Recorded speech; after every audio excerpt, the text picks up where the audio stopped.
Boy, the sawmill's using your land as a dump now, and you're just gonna stand there and smile about it. Marcus was 16. He looked at the massive maple slabs on the ground, then back at the neighbor. "We made an arrangement," he said. "An arrangement." Roy Greer laughed from his truck window. "That's a real nice word for taking somebody's garbage. What exactly are you gonna do with all that? Build yourself a bonfire?" Marcus crouched down and pressed his palm flat against the grain. "Not sure yet, but I'll figure it out." Roy shook his head and drove on. 8 years later, he would regret that laugh for the rest of his life.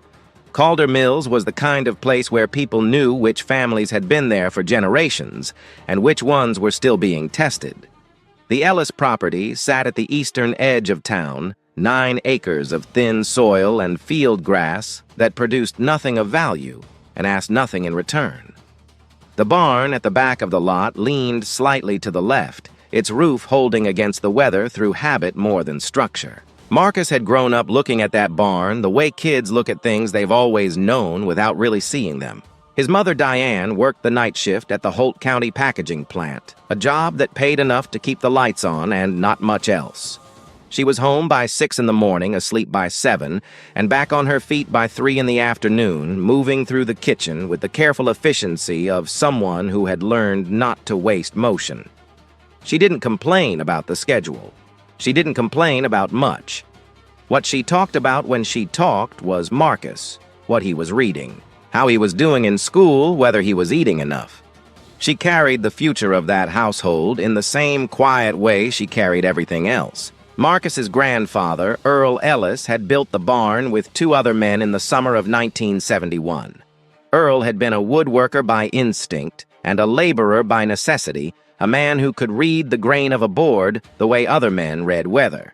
He passed when Marcus was 9, leaving behind a chest of hand tools, a workbench bolted to the barn floor, and a habit of saying things that only made sense years later.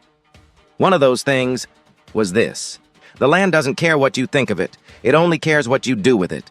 Marcus had not known what to do with any of it. The land, the tools, the words. He was 16, doing well enough in school to stay out of trouble, working weekend hours at a hardware store in town and trying not to think too hard about what came next. The future had a texture to it in Calder Mills that felt fixed. You could see it in the way people talked about college, like it was something that happened to other families. Marcus wasn't bitter about it. He just hadn't found a reason yet to believe it could go differently for him. That reason showed up on a Tuesday morning in the form of Dale Hutchins. Dale was a broad-shouldered man in his mid-40s who ran operations at the Grantham Sawmill 3 miles east on Route 9. He drove a company truck and wore the same expression, whether he was delivering good news or bad, steady, unhurried, like a man who had said difficult things often enough that the words no longer cost him anything. He knocked on the front door of the Ellis house at 8:30, held his cap in both hands, and introduced himself to Diane before asking if her son was around. Marcus came to the door, still holding a piece of toast. Dale explained the situation without dressing it up. Grantham processed timber for flooring and cabinetry, and the operation produced a significant volume of material the mill couldn't use commercially. Live edge slabs with irregular shapes, oversized pieces that wouldn't fit the standard equipment boards with mineral streaks running through the grain or wormhole patterns that buyers rejected outright. These weren't damaged pieces. They were just inconvenient ones. For years, the mill had been trucking them to a disposal yard at $70 a load, and the cost had become steady enough to bother the accountants. Dale had driven past the Ellis property enough times to notice the unused back acreage. He was not there to do Marcus a favor. He was there because the back corner of that land solved a logistics problem. The arrangement he proposed was direct the mill would use the far end of the property as a drop point, pay a small monthly fee, and remove any remaining wood after 6 months if the family didn't want it. Marcus looked past Dale at the truck idling at the edge of the gravel drive. Then he asked the question that had come to him immediately, the one he suspected most people in his position might not think to ask. "What's the wood actually worth?" Dale considered the question without hurry. "To us, nothing. We can't move it. The commercial buyers won't touch anything that doesn't fit standard specs, and we don't have the setup to mill it down further." He turned his cap once in his hands. To someone who knew what to do with it, I honestly couldn't say. Diane was standing behind Marcus. He could feel her hesitation without looking at her. Accepting cast-offs from the mill from an operation that had been running in this county since before the Ellis family had owned a square foot of it carried a weight that had nothing to do with wood. She knew how it would read to certain people. Knew the way the story would get told at the diner and the hardware store and the church parking lot. The Black family is taking the Sawmill's garbage now. Marcus knew it too. He thought about it for exactly as long as it took him to remember his grandfather's workbench, still bolted to the barn floor. Still holding. He told Dale they'd take the arrangement. The first load arrived the following Tuesday. 2 enormous maple slabs, each one close to 8 feet in length, bark still attached along the live edges, hit the ground with a sound that carried across the field. Marcus walked out and stood over them. The wood was raw and heavy, and smelled of something green and recent. He crouched down and ran his hand along the surface, the way he had watched his grandfather do slowly, without purpose, yet just reading. His grandfather had said something once while doing exactly that.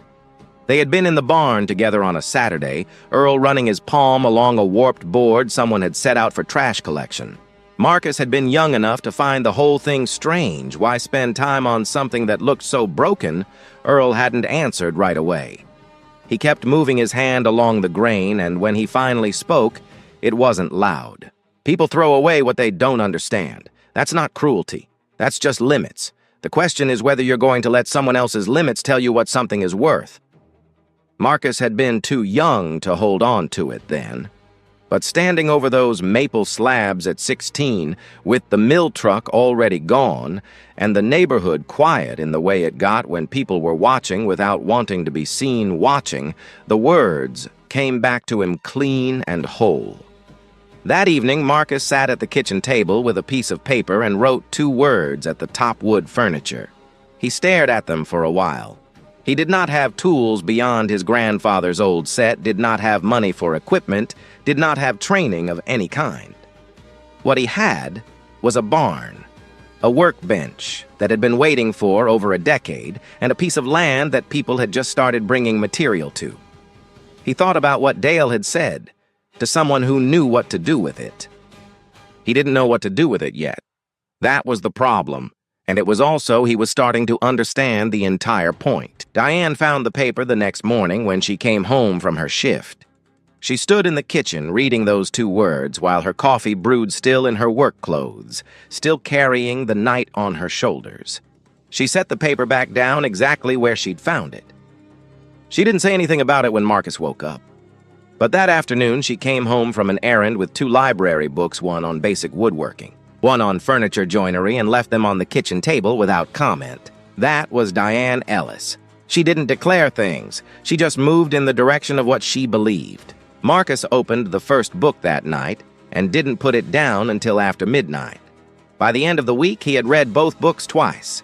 He had also gone out to the barn and spent an hour with his grandfather's tools, getting the feel of what was there. A set of chisels that needed sharpening, 2-hand planes, a mallet with a cracked handle that could be wrapped, and saved a measuring square that was still true. Not much. Enough to start making mistakes with. The maple slabs sat outside on the ground. He understood from the books that they needed to stay there for a while. Green wood was unstable, liable to move in ways that would ruin any work done too early. He needed to wait. He marked the date on a calendar pinned inside the barn door and drew a line forward by 12 months. A year. He had a year before the wood would be ready. That meant a year to learn something before the material was. He didn't tell anyone what he was planning. There was nothing to tell yet. But something had shifted in the way he looked at the barn in the evenings. It no longer looked like a leftover from someone else's life. It looked like the beginning of something that hadn't been named yet, in a place where people had already decided nothing much was going to happen. Marcus had not decided that. He had decided the opposite. And he went to bed that night the same way his grandfather used to finish a day in the shop with sawdust on his hands that wasn't from any real work yet, but would be. The first year was mostly about being wrong. Marcus spent those 12 months reading, watching, and waiting for the maple to dry while he practiced on cheaper lumber bought in small quantities with money from the hardware store job. He learned that wood had opinions. It split when he rushed it, warped when he ignored moisture, and splintered when his chisels weren't sharp enough, which was most of the time at the beginning.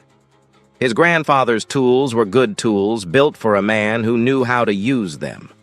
In Marcus's hands, they were a constant reminder of how much he still didn't know. By the time the maple was ready, he had ruined enough pine boards to fill half the barn with kindling. He had also gotten better. Not skilled, not yet, but better.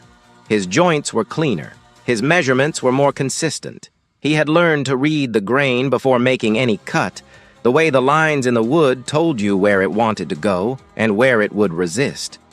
He had learned that fighting the material was always a losing proposition. The wood had been growing for decades before he touched it.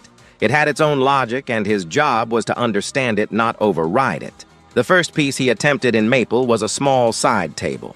He chose a slab that had dried, evenly milled the surface with his grandfather's hand plane until it was flat, and cut the legs from a secondary board that Dale had included in one of the later deliveries.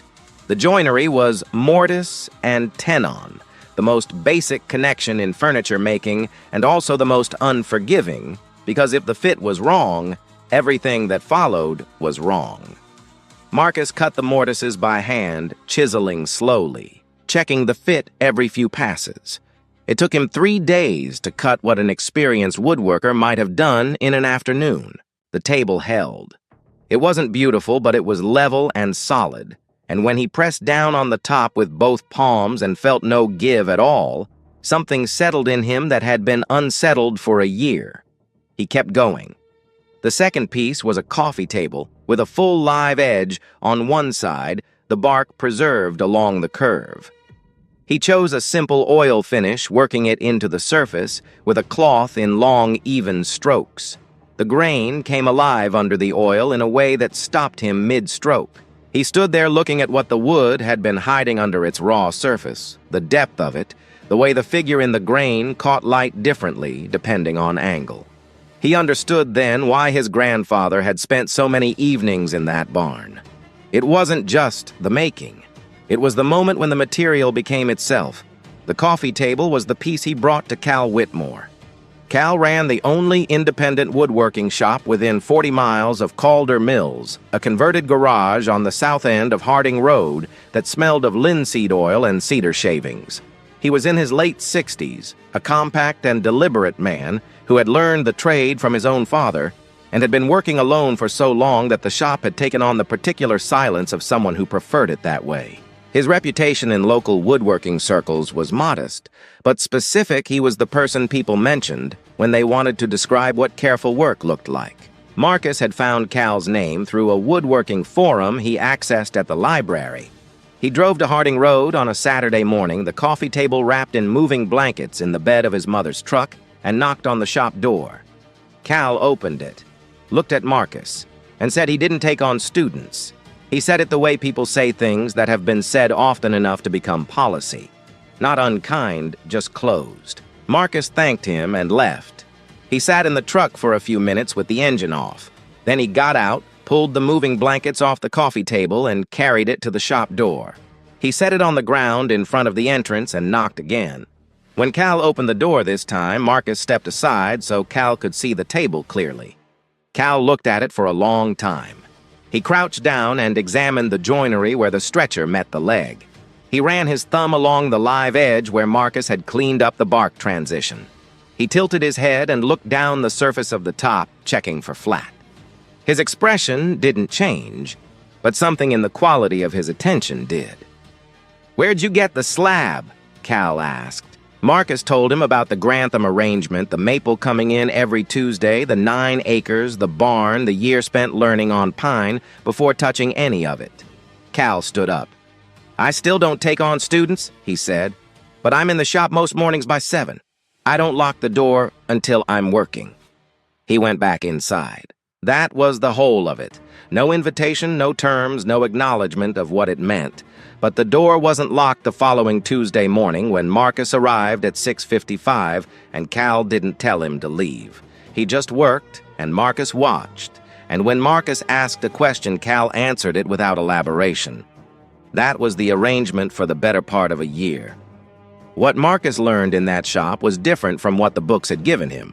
Books could describe technique, but they couldn't show him how Cal held a marking gauge or the particular angle at which he presented a hand plane to figured maple to avoid tear-out. They couldn't replicate the way Cal would stop in the middle of a cut and hold the piece to the light coming through the north-facing window, reading the surface slowly with complete attention, as if the wood were telling him something he needed to hear before he could continue. Marcus kept his mouth shut and his eyes open. He drove to Harding Road 3 mornings a week before the hardware store opened, and he brought every lesson back to the barn in Calder Mills, where the Tuesday deliveries had built up a supply of dried maple that was beginning to look to anyone paying attention like serious inventory. One morning toward the end of that year, Cal watched Marcus work through a difficult section of figured grain without asking for guidance and without making the mistake Cal had expected him to make. Cal set down his own tools. "You don't need to keep coming here," he said. It wasn't a dismissal. It was the closest Cal came to a compliment, and Marcus understood it that way. On his last morning on Harding Road, Cal handed him a marking gauge without ceremony, the one Marcus had watched him use on every piece since the first day, and went back to work without another word. Marcus drove home with the gauge on the seat beside him. He didn't return to Harding Road after that. He didn't need to. By the time he was 17 and a half, he had finished 8 pieces, 4 tables of varying sizes, 2 sets of bookends cut from figured maple offcuts, a small wall shelf with butterfly joints inlaid across a crack in the slab, and a bench with a live edge top. The bench he placed at the end of the hallway at home, at the spot where he had watched his mother sit every morning to take off her work shoes. Diane hadn't asked for it.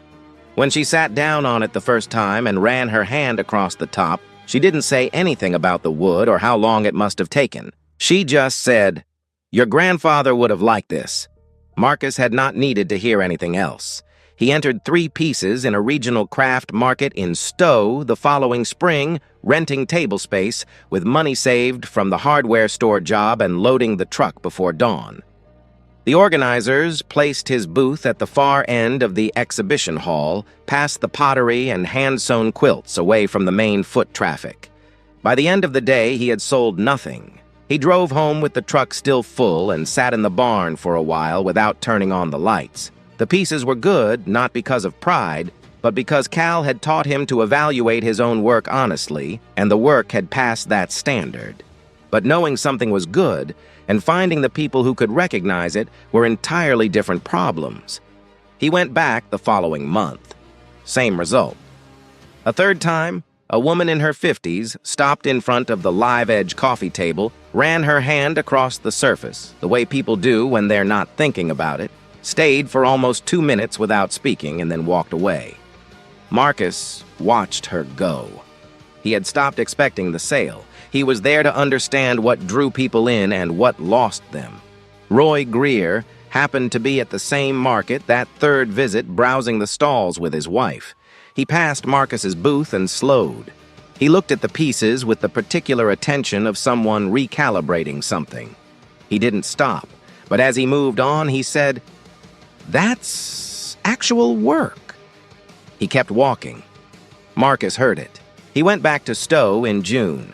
A couple renovating a farmhouse outside Burlington bought the coffee table for $240. They shook his hand, complimented the piece twice in the parking lot, and drove away. Marcus stood there and counted the cash. $240 for 3 days of work and months of dried wood. It didn't cover what the time was worth. What it covered was something harder to calculate, the fact that 2 people who didn't know him had looked at his work and decided it deserved to come home with them. He put the money in his pocket and started planning the next piece. Then the bottom dropped out. It happened on an otherwise ordinary Thursday in September. Marcus was in the barn when he heard Diane's car come up the drive 3 hours before her shift ended. He came out and found her sitting in the driver's seat, still in her work clothes, not moving. She had been struck by a pallet jack that a new operator lost control of in the loading bay.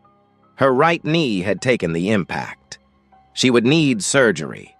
Recovery was estimated at 12 to 14 weeks, and the plant's injury compensation covered a fraction of her normal wage. Marcus went inside and wrote the numbers out on paper. He looked at them for a long time. Without Diane's full wages, the household ran short within 2 months, maybe 3, if they were careful about everything. A job at the county packaging plant was the obvious answer. He knew the hiring manager through the hardware store. It would take one phone call. He did not make the phone call that night. He went to the barn instead and stood in the middle of it with the lights on, looking at the inventory around him. 11 dried maple slabs, all of them material. No commercial operation had wanted all of them waiting. He thought about what Dale had said more than a year ago to someone who knew what to do with it.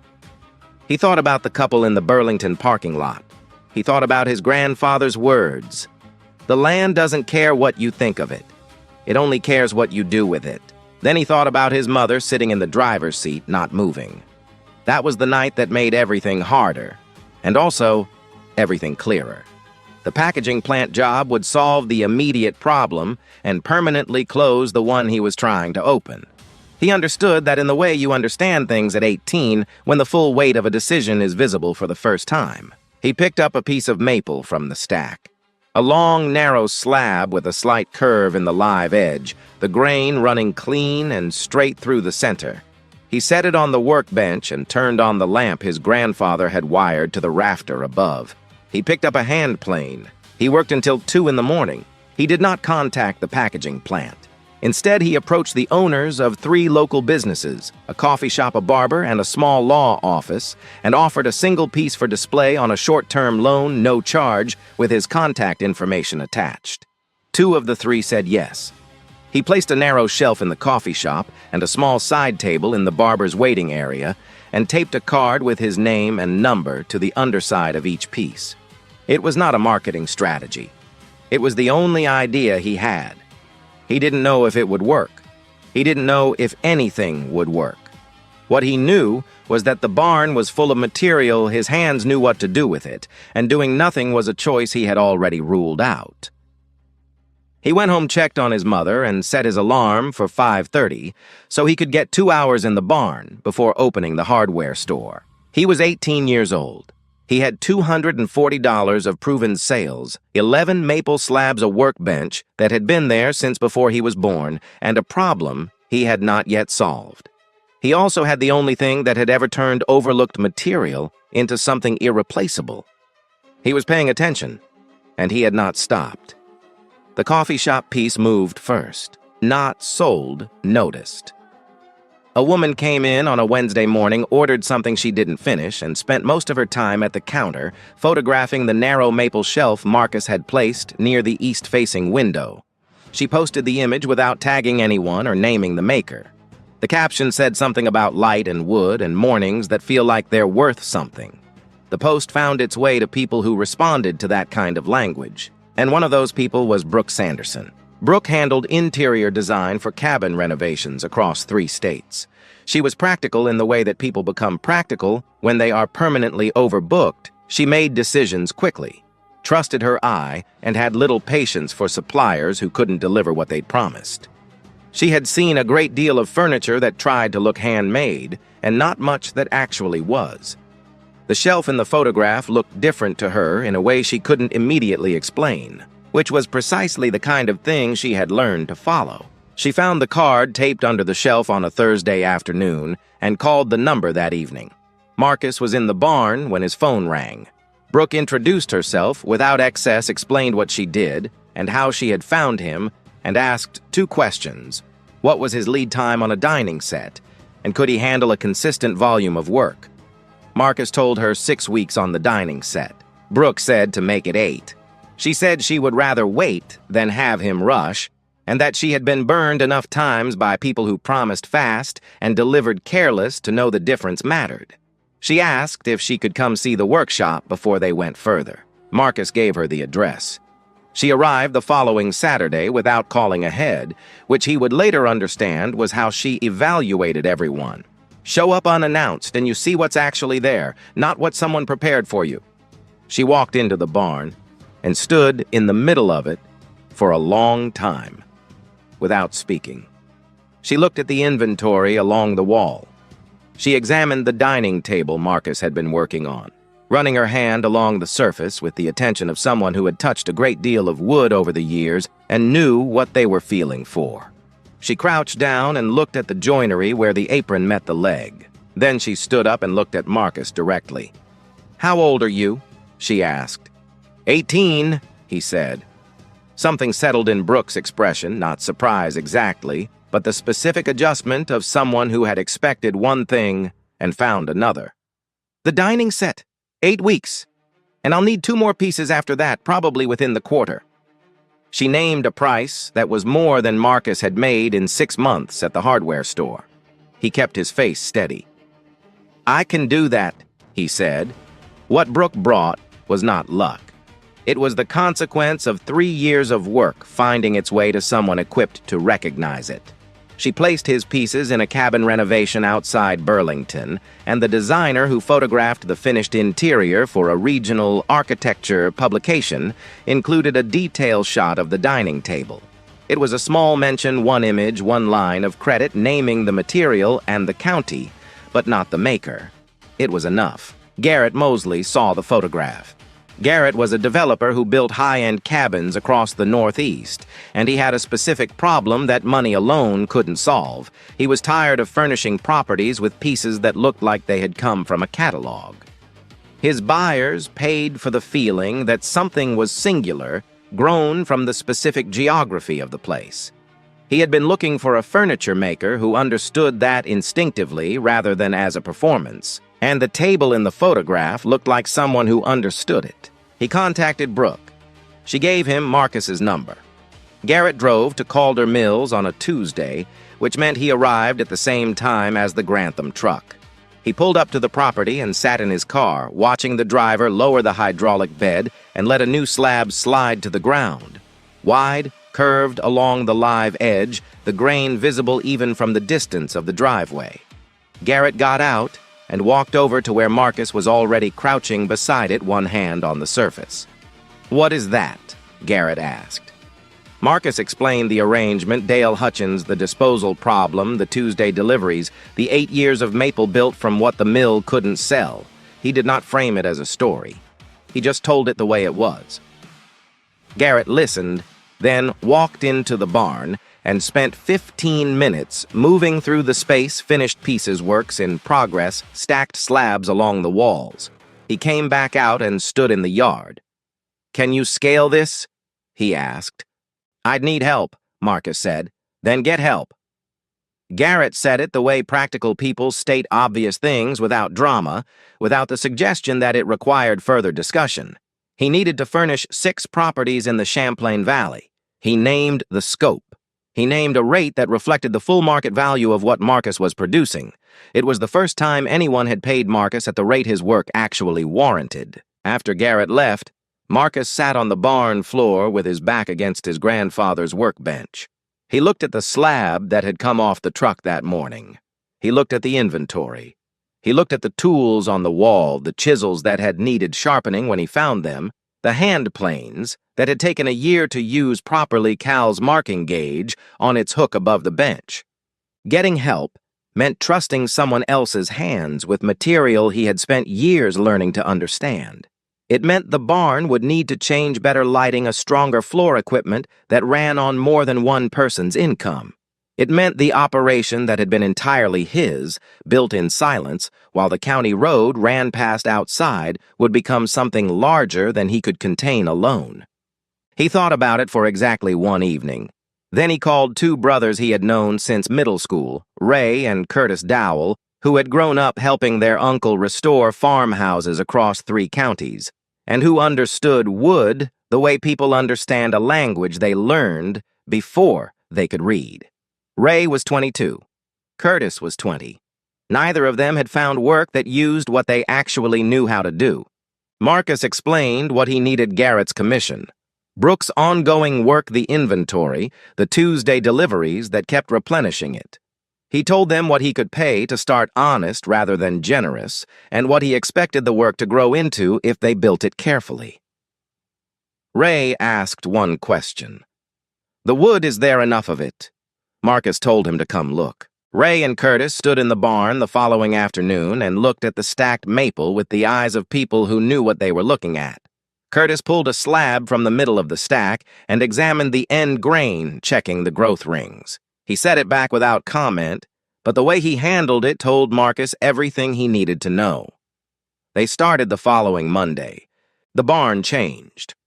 Marcus reinforced the floor, added overhead lighting on 2 new circuits, and brought in a bandsaw and a thickness planer that Ray had located through a shop closing 2 counties over.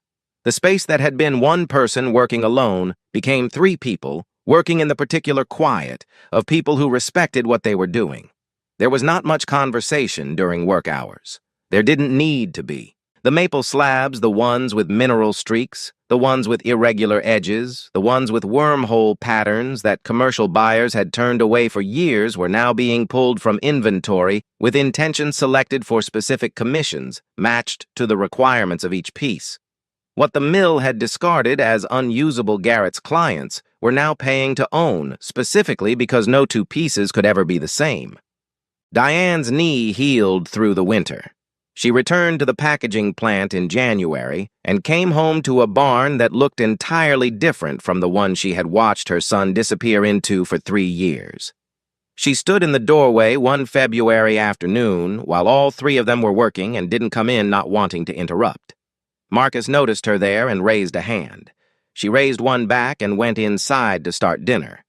She didn't say much about what the barn had become. The bench in the hallway was still there, still in use every morning. Some things you say with what you make. By the time Marcus turned 21, Ellis and Kin, the name he had settled on the kin for the men beside him and the grandfather behind him, had a 3-month backlog and a list of designers who had come through Brooks' network and arrived the same way she had unannounced looking for the real thing. Each of them found the same barn, the same inventory, the same 3 people who didn't stop working to explain themselves. By his 22nd year, the pricing had adjusted to reflect what the market kept confirming. Marcus no longer apologized for wait times or qualified the rates. Cal had told him once that the biggest mistake a craftsman makes is charging what they think the customer will accept rather than what the work actually costs to do well. Marcus had internalized that slowly, and by 22, it had become simply the way he operated. Roy Greer read the profile of Ellis and Kin in a regional design magazine on a Saturday morning at the diner. He drove past the Ellis property on his way home the same county road he had been driving past for years and slowed down. The barn was lit from inside on a Saturday evening, all 3 of them still working. Roy sat idling at the edge of the gravel drive for a long moment. He had been the one who slowed his truck on the day the first load arrived and asked if the sawmill was using their land as a dump. He had been the one who laughed at the word arrangement. He had been the one who told a 16-year-old boy that what he was looking at was somebody's garbage. He pulled away from the driveway without stopping. There was nothing left to say that the barn hadn't already said better. On a Tuesday in October of Marcus's 24th year, the Grantham truck came down the road one more time. Marcus walked out in worn barn boots and a canvas jacket with sawdust pressed into the cuffs. The driver lowered the bed, and a new slab came to the ground, 30 inches wide, the live edge curving in a long, slow arc. Along one side, the grain running straight through the center before rippling outward in the dense, wavy lines that appeared only in maple grown under particular stress. Marcus crouched beside it. He set his hand flat on the surface and felt the wood the way his grandfather had taught him, without meaning to, slowly without rushing toward a conclusion, reading what was actually there. Dale Hutchins had ridden along that day. He climbed out of the truck and stood a few feet back watching. After a moment, he spoke. "When I knocked on your door 8 years ago, I genuinely believed I was the one doing you a favor." Marcus looked at the slab. "You were," he said, "just not the kind you thought." Dale nodded and got back in the truck. Marcus stayed crouched beside the wood a little longer. He thought about the bank teller who had looked twice at his name, about Roy Greer rolling down his window, about the craft market booth in the far corner of the exhibition hall, about Cal's door and the 2 trips it had taken to open it, about his mother in the driver's seat, about his grandfather's voice on a Saturday in the barn, the words that had taken 8 years to land correctly. Earl Ellis had not been talking about wood. Marcus understood that now in the complete way, the way you understand something when you have lived it rather than just heard it. His grandfather had been talking about what happens when you refuse to accept someone else's assessment of what a thing is worth. He had been talking about the specific kind of attention that doesn't announce itself, doesn't ask for recognition, and doesn't stop when the results are slow. Marcus stood up. He brushed the sawdust from his knees. Ray appeared in the barn doorway and lifted one end of the slab without being asked. They carried it inside together, set it against the wall with the rest of the inventory, and got back to work. That's the part of Marcus's story that doesn't make it into the design magazines or the profile pieces, the years when nobody was watching, when the barn was just a 16-year-old, with borrowed books and his grandfather's dull chisels failing quietly in a place where most people had already decided nothing much was going to happen. The sawmill saw waste. The neighbors saw a pile of garbage on a black family's land. What Marcus saw was material that hadn't been understood yet. And that gap between what something looks like and what it actually is turns out to be where most real opportunity lives. Maybe you've got something like that sitting in your own life right now. Not maple slabs, but an idea people have already shrugged at. A skill that doesn't look like a business yet. A piece of land, literal or otherwise, that everyone else has written off. The question Marcus's grandfather was really asking wasn't about wood. It was whether you can see past what something looks like right now to what it could become, and whether you're willing to keep showing up while that gap closes. Most people aren't. That's not a flaw. That's just where attention runs out.